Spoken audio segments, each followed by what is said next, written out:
Naghahanap ka ba ng madaling luto sa manok bukod sa adobo? Subukan mo na to. 8 ingredients lang.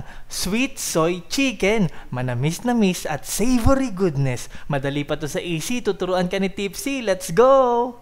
Yo, welcome to Pimp Your Food. Tama ang narinig nyo, 8 ingredients lang to. Una nga, kailangan natin dito ng chicken. Gamit ko dito boneless chicken thighs. Pwede kayong gumamit ng may buto, pwede rin kayong gumamit ng breast. Ayan, prepare na natin ang ating sauce. Kaya natin ipe-prepare to kasi sobrang bilis lang nito, no? 1/4 cup ng tubig, 3 kutsara ng soy sauce, kalahating kutsara ng liquid seasoning or pwede nyong damihan kung mas trip nyo, 1 kutsara ng suka, 2 hanggang 3 kutsara ng honey. Pwede nyo yan palitan ng brown sugar pero syempre mas masarap kapag honey. Haluin lang natin yan ng mabuti hanggang sa ma-dissolve yung honey or kung asukal yung gamit nyo hanggang sa ma-dissolve. Tapos pwede na muna natin yung iset aside. Eto, simulan na natin ang pagluluto. Napakabilis lang nito. Malamig na kawali. Sa malamig na kawali, patay pa yung apoy. Ilalagay ko na yung ating chicken. Skin side down. Ayan, nasa ilalim yung balat. Tapos saka pa lang natin bubuhayin yung apoy.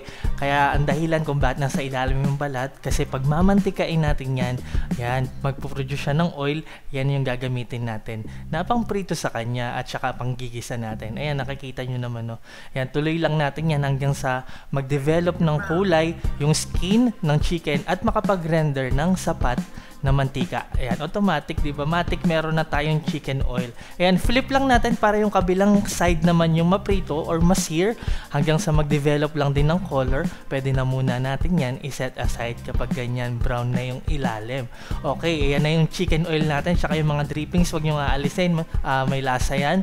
Diyan tayo magigisa ng ating minced garlic at minced ginger. O, di ba? May ginger, so parang mala teriyaki ang lasa nito, ang flavor profile nito. Gisa lang natin yan hanggang sa bumango and then lagyan na natin yung ating sauce mixture. Sabi ko sa inyo, napakabilis lang nito. Hintayin lang natin yan na mag-simmer. Ayan, kapag napapansin nyo medyo mahinang kulo na siya, ibabalik na natin yung chicken.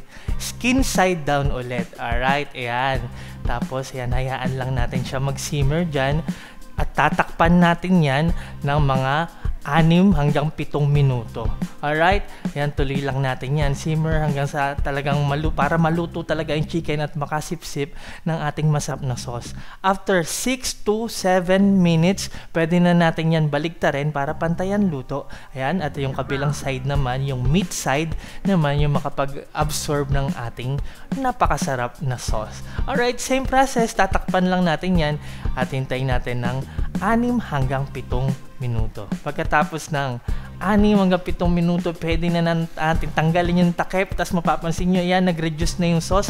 Papaliguan lang natin yan ng sauce at itutuloy lang natin sa pagbe-base hanggang sa lumapot na talaga yung sauce at kumapit sa ating chicken at ganun lang kadali. And now, look at that. O, diba? Sabi ko naman sa inyo, napakadali ng recipe na to. Diba? 8 ingredients lang, meron ka ng masarap na sweet soy chicken.